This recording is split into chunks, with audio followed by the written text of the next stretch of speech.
चिड़िया का auto rickshaw. एक समय की बात है, दूर किसी जंगल में कालू नाम का कौवा अपने परिवार के साथ रहता था। उसके परिवार में उसकी पत्नी टूनी और बेटी गौरी थी। परिवार को चलाने के लिए कालू जंगल में ऑटो रिक्शा चलाता था। एक दिन की बात है। अरे गौरी की माँ, मैं काम पर जा रहा हूँ, लाओ खाना पैक कर दिया हो तो दे दो। अजी रुकिए एक मिनट, अभी ला कर देती हूँ, ये लीजिए। अरे मेरी लाडो रानी उठी या नहीं? अजी कहाँ, अभी तक सो रही है वो। नहीं पापा, मैं सो नहीं रही, मैं तो जाग गई हूँ। अरे वाह मेरी लाडो रानी, चल जाके कुछ खा पी ले। पापा आज आते समय मेरे लिए समोसा ले आना, मेरा समोसा खाने का बहुत मन है। ठीक है मेरी लाडो रानी, ले आऊंगा। और कुछ चाहिए तो बता। नहीं पापा, और कुछ नहीं। ठीक है तो मैं चलता हूँ, बाय बाय। बाय बाय पापा। अजी आराम से जाना। कालू अपनी रिक्शा लेकर जंगल की तरफ चला जाता है, पर तभी सामने से आ रहा बेकाबू ट्रक से उसकी टक्कर हो जाती है और कालू की वहीं मौके पर मौत हो जाती है। इस खबर से टूनी पूरी तरह से टूट जाती है। हे भगवान, ये क्या किया तूने? मुझसे मेरा सुहाग छीन लिया। अब मैं क्या करूंगी, कैसे जीऊंगी, किसके सहारे अपनी जिंदगी काटूंगी? मेरी छोटी सी बच्ची का क्या होगा? उसके सर से तो बाप का हाथ ही उठ गया। हे भगवान, संभालो खुद को टूनी बहन, होनी को कौन टाल सकता है? अब तुम अपनी बेटी को देखो, उसे तुम्हारी बहुत जरूरत है।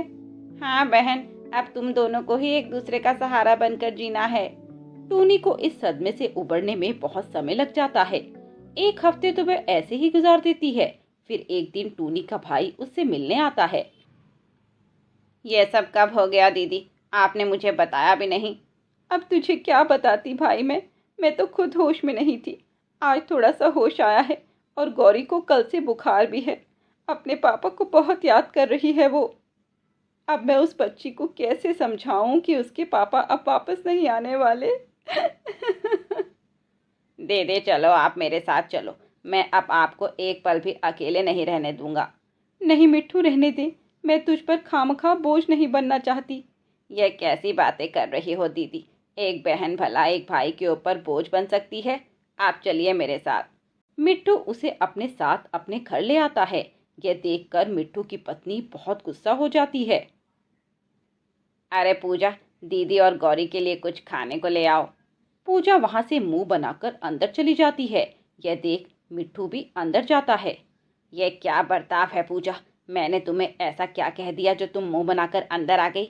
देखो जी, मैं तुमसे कह देती हूँ, मैं तुम्हारी बहन और उसकी बेटी की नौकरानी नहीं हूँ जो मैं उनकी खातिरदारी करती रहूँ। क्या मुझे नहीं पता कि तुम उन्हें हमेशा हमेशा के लिए यहाँ लेकर आए हो? तो क्या करता, मैं उनकी मदद भी नहीं करता। तुम जानती हो जीजा जी अब नहीं रहे और दीदी अकेली हो गई। अब मैं उनका ख्याल नहीं रखूंगा तो कौन रखेगा? तो रखो उनका ख्याल, मैं तो चली मायके। मेरे माँ बाप ने तुमसे शादी इसलिए नहीं करवाई थी कि तुम्हारे परिवार वालों की सेवा पानी करूं। जुबान संभाल कर बात करो पूजा, तुम्हें पता भी है तुम क्या कहे जा रही हो? हाँ हाँ मुझे पता है, और अब मैं जा रही हूँ अपने बच्चे को लेकर अपने साथ।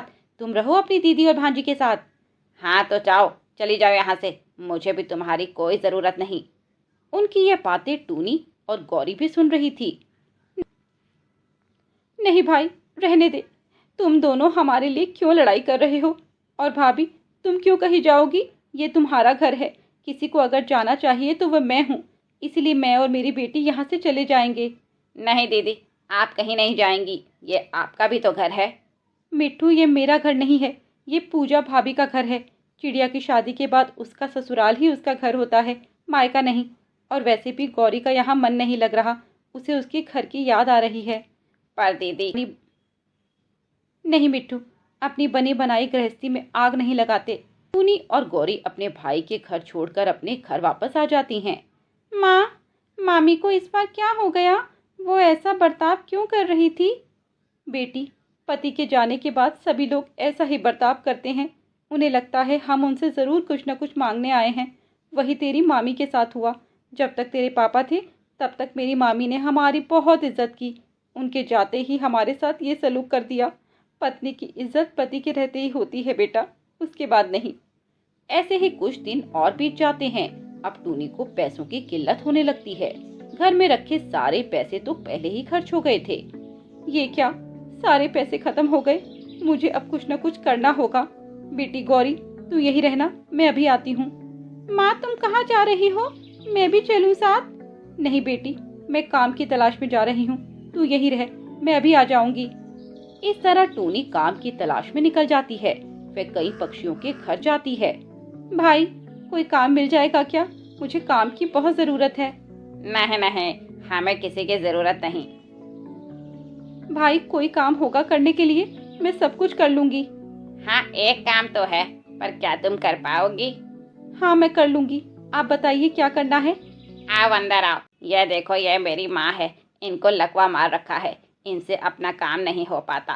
तुम्हें बस इनका काम करना होगा और इन्हें जिस चीज़ की ज़रूरत हो वो पूरी करनी होगी। जी, मैं कर लूँगी, मुझे कोई परेशानी नहीं है। ठीक है, तो कल से काम पर आ जाना। साहब, पैसे कितने मिलेंगे? 5,000 रुपये महीना। ठीक है, मैं कल से आ जाऊँगी। अगले दिन से टूनी उस पक्षी औरत की देखभाल करने लगती है। वह उसको नहलाती, खिलाती, पिलाती और शौच भी करवाती, क्योंकि उस पक्षी से यह सब नहीं हो पाता था। बेटी, आखिर क्या मजबूरी है तुम्हारे आगे जो तुम्हें यह काम करना पड़ रहा है? मेरे पति एक हादसे में गुजर गए, जिसके बाद मेरे ऊपर मेरी बेटी की परवरिश की जिम्मेदारी आ गई है। उसका एक अच्छा भविष्य दे पाऊँ, इसीलिए यह काम कर रही हूँ। वो पढ़ लिख जाएगी तो हमारी ज़िंदगी सुधर जाएगी, नहीं तो वो भी मेरी ही तरह ठोकरें खाती रहेगी। अचानक से बिजली कड़कने लगती है और बहुत तेज आंधी चलने लगती है। आंधी के साथ साथ बारिश शुरू हो जाती है। टूनी को अपनी बेटी का ख्याल आता है। हाय राम, मेरी बेटी तो घर में अकेली है और उसे तो बिजली कड़कने से बहुत डर लगता है। बेटी, ऐसी बात है तो तुम फौरन उसके पास जाओ। पर माँ जी, आप? बेटी, मुझसे ज़्यादा ज़रूरी तुम्हें तुम्हारी बेटी है, इसीलिए तुम जाओ। टूनी कुछ नहीं देखती और बेसब्र होकर अपने घर की तरफ भागती है। घर जाकर वह देखती है तो वह बहुत दुखी हो जाती है। उसकी बेटी के सर से खून निकल रहा था और घर भी टूट गया था। ये कैसे हुआ बेटी? माँ, तेज आंधी में घर पर एक पेड़ आ गिरा और घर टूट गया और मेरे सर पे चोट भी लग गई। माँ, मुझे बहुत डर लग रहा है, आप मुझे छोड़कर मत जाया करो। ठीक है बेटी, नहीं जाऊंगी। वो एक पट्टी गौरी के सर पे बांध देती है और एक पेड़ के नीचे जाकर छिप जाती है। कुछ घंटों के बाद बारिश भी रुक जाती है। माँ, अब हम कहाँ रहेंगे? हमारा तो घर भी टूट गया है। मैं कुछ इंतजाम करती हूँ बेटी। टूनी कुछ पक्षियों के पास मदद के लिए जाती है, पर कोई भी उसकी मदद नहीं करता। टूनी तब उदास होकर अपने घर वापस आने लगती है कि तभी उसे उसका भाई मिट्ठू मिल जाता है। दीदी, आप यहाँ? क्या हुआ, सब ठीक तो है ना? कहते हैं ना, अपने के मिलने से सारा दर्द छलक कर बाहर आ जाता है। वही हुआ टूनी के साथ। अपने भाई को देखकर वह फूट फूट कर रोने लगती है और उसे सारी बात बता देती है। दीदी, आप चिंता मत करो, मैं अभी जिंदा हूँ। अब आपको किसी के पास जाकर काम करने की कोई जरूरत नहीं है। मिट्ठू उसे एक रिक्शा की दुकान पर ले जाता है और उसे एक रिक्शा खरीद कर दे देता है।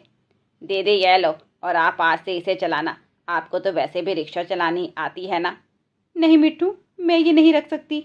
दीदी, पहले ही आपने घर में रहने से इनकार कर दिया था, अब इसके लिए मना मत करो, रख लो।